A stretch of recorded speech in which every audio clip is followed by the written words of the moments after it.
Hello दोस्तों, मैं doctor Y Singh, cataract and refractive surgeon, Sangam super speciality eye hospital. आज हम लोग एक ऐसे टॉपिक के बारे में बात करेंगे जो अक्सर हम लोग अपने मरीजों को बताना मिस कर देते हैं।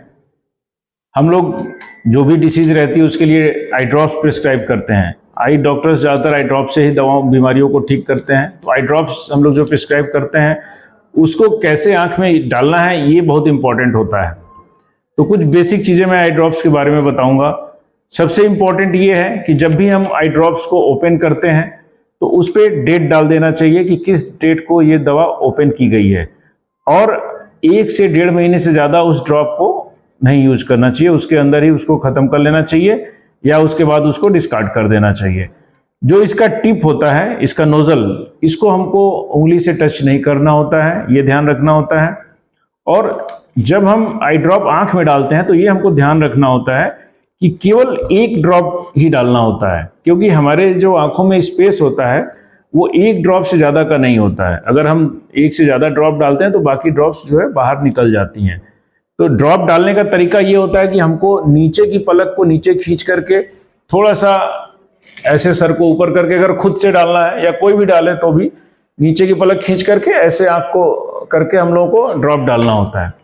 और ड्रॉप डालने के बाद कई बार कुछ लोग ऐसे होते हैं कि आंखों को जल्दी जल्दी पलक झपकाते हैं, तो ये नहीं करना होता है, क्योंकि उससे क्या होता है कि जो हमारी आंखों का ड्रेनेज सिस्टम है, जो टीयर्स का ड्रेनेज सिस्टम है, उसके थ्रू वो दवा जल्दी बाहर निकल जाती है। और ग्लूकोमा के दवाओं का इस्तेमाल में एक विशेष ध्यान रखना चाहिए कि ड्रॉप डालने के बाद कम से कम 30 सेकेंड तक हम लोगों को यहाँ पे इस जगह पे उंगली से दबा लेना चाहिए। उससे क्या होता है कि ड्रॉप ज़्यादा देर तक आंख में रहती है, वो हमारे ड्रेनेज सिस्टम से बाहर नहीं जा पाती है और दवा का एब्जॉर्प्शन अच्छा होता है। और ग्लूकोमा की दवाएं काफ़ी कॉस्टली आती हैं, तो इसलिए भी ये इंपॉर्टेंट है कि एक ही ड्रॉप यूज हो और यहाँ पे 30 सेकेंड के लिए प्रेस कर देना है। बाकी दवाओं के लिए भी इस चीज़ का इस्तेमाल हम कर सकते हैं, जिससे हमारी दवाओं का वेस्टेज ना हो। कई बार ऐसा होता है कि हम लोग 1 से ज़्यादा दवाएं यूज करते हैं, तो ये हम लोग को ध्यान रखना चाहिए कि अगर दवा केवल सुबह शाम यूज करनी है और 2 दवाएं हैं तो उस पर कम से कम हम लोग 25-30 मिनट का गैप रख सकते हैं। दवाएं यदि ज़्यादा रहती हैं, जैसे कैटरेक्ट सर्जरी के बाद हम लोग जो दवा देते हैं, कभी कभी कॉर्नियल अल्सर में दवा देते हैं तो दवाएं ज़्यादा रहती हैं, तो भी मिनिमम हम लोगों को 10 से 15 मिनट का डिफरेंस रखना चाहिए 2 दवाओं के बीच में, ताकि पहली वाली दवा अच्छे से एब्जॉर्ब हो जाए।